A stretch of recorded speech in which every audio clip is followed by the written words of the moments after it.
Welcome back guys to my channel. तो जैसा कि हमने पिछले एपिसोड में देखा था कि नी फैंग ने कैन्यू को बुरी तरह इंजर्ड कर दिया था, जिसके बाद वहाँ कैन्यू फैमिली का एल्डर आ गया था। तो इस एपिसोड में दिखाया जाता है कि कैन्यू फैमिली का एल्डर वहाँ पे खड़ा होता है और एल्डर कहता है कि मैं तुम्हें खुद देखकर हैरान हूँ कि तुम अभी 17 साल के और तुम कल्टिवेशन के मिड स्टेज पर पहुँच गए हो, लेकिन जो भी हो, अगर तुम मेरे सामने ज़्यादा अकड़ दिखाओगे तो मैं तुम्हें नहीं बख्शूंगा। यहाँ तक कि तुम्हारे फादर जो बॉडीलेस रिलम के मिड स्टेज पर हैं, वो भी मेरे कुछ अटैक में ही हार गए थे और मैं तुम्हें भी आसानी से हरा दूंगा। इसी के साथ इंजर्ड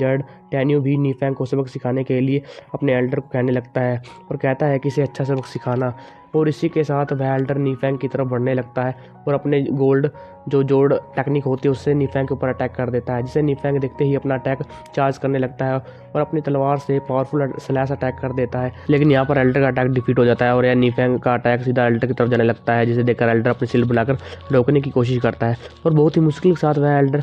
नी फैंग के अटैक को रोक पा रहा होता है। यह देखकर एल्डर सोचने लगता है कि नी फैंग की पावर तो सच में बहुत बढ़ गई है और वह एक पावरफुल वॉरियर बन गया है और यहाँ तक कि उसकी पावर इतनी बढ़ गई है कि मुझे इसके अटैक रोकने में काफ़ी मुश्किल हो रही है। और इसी के साथ वह एल्डर नी फैंग को कहता है कि तुम किस टाइप की कल्टिवेशन कर रहे हो, लेकिन नी फैंग कहता है कि तुम्हें यह जानने की जरूरत नहीं है। और इसी के साथ नी फैंग थर्ड वाइंड अटैक चार्ज करने लगता है और यह देखकर एल्डर भी अपनी हैंड फॉर्मेशन टेक्निक को रेडी कर लेता है और दोनों अटैक एक दूसरे को टकरा जाते हैं। इसके बाद नी फैंग अपनी तलवार लेकर एल्डर की तरफ जाने लगता है और एल्डर से हैंड टू हैंड फाइट करने लगता है, जहाँ पर एल्डर नी फैंग के साथ लड़ने में काफ़ी दिक्कत हो रही थी और नी फैंग लगातार एल्डर के ऊपर अटैक कर रहा था, जिसे होल्ड करने के लिए एल्डर को काफ़ी मुश्किल का सामना करना पड़ रहा था। एल्डर सोचने लगता है कि नी फैंग तो मूवमेंट काफ़ी बढ़ गई है और इसकी अटैक पावर भी काफ़ी बढ़ गई है और इसी के साथ नी फैंग एक और पावरफुल अटैक कर देता है, जिसे एल्डर मुश्किल से बच जाता है और नी फैंग के अटैक पावर को देखकर एल्डर पीछे हो जाता है।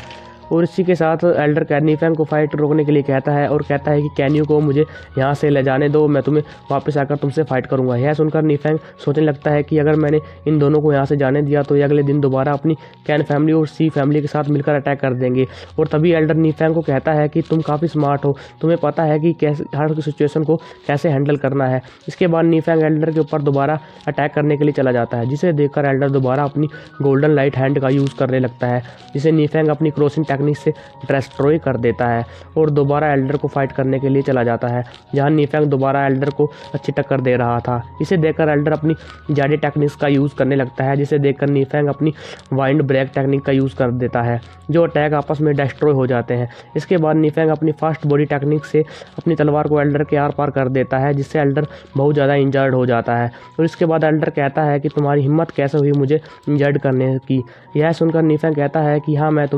मैंने तुम्हें इंजर्ड किया, तो अब तुम मेरा क्या कर लोगे। तो यह सुनकर वह एल्डर कहता है कि कैन फैमिली तुम्हें जिंदा नहीं छोड़ेगी, नीम फैमिली का नाम निशान मिट जाएगा। इसके बाद कैन्यू एल्डर को इंजर्ड देख नी फैंग से अपनी जान की भीख मांगने लगता है और कहता है कि मैं कैन्यू फैमिली का यंग मास्टर हूँ, तुम मुझे नहीं मार सकते, मेरे ग्रैंडफादर भी एक स्ट्रॉन्ग वॉरियर है। इसे सुनकर नी फैंग कहता है कि मैंने तुम्हें पहले ही सतर्क किया था कि तुम्हें यहाँ दोबारा नहीं आना चाहिए, लेकिन तुमने मेरी बातों को ध्यान नहीं दिया और तुम दोबारा मेरी फैमिली के पास आ गए। जिसे सुनकर कैन्यू कहता है कि हाँ, मैंने तुम्हारी सारी बातें सुने था और मैं आगे से इसका ध्यान रखूंगा और मैं तुम्हारी सिटी में कभी वापस नहीं आऊँगा, प्लीज़ मुझे छोड़ दो। लेकिन नी फैंग एल्डर और कैन्यू दोनों को मार देता है। हमें अगली सीन में दिखाया जाता है कि नी फैंग के फादर भी वहाँ पर आ जाते हैं और अपने बेटे की बढ़ी हुई पावर को देखकर काफ़ी खुश होते हैं और कहते हैं कि तुमने सिर्फ 2 मंथ में ही अपनी पावर को इतना बढ़ा लिया। इसके बाद नी फैंग अपने फादर से सॉरी मांगने लगता है और कहता है कि ये सब मेरी वजह से हो रहा है। इसे सुनकर नी फैंग के फादर कहते हैं कि छोड़ो इन सब बातों को और कहता है कि तुम अभी 17 साल के हो और तुम बॉडीलेस रिलम के लास्ट स्टेज में पहुंच गए हो,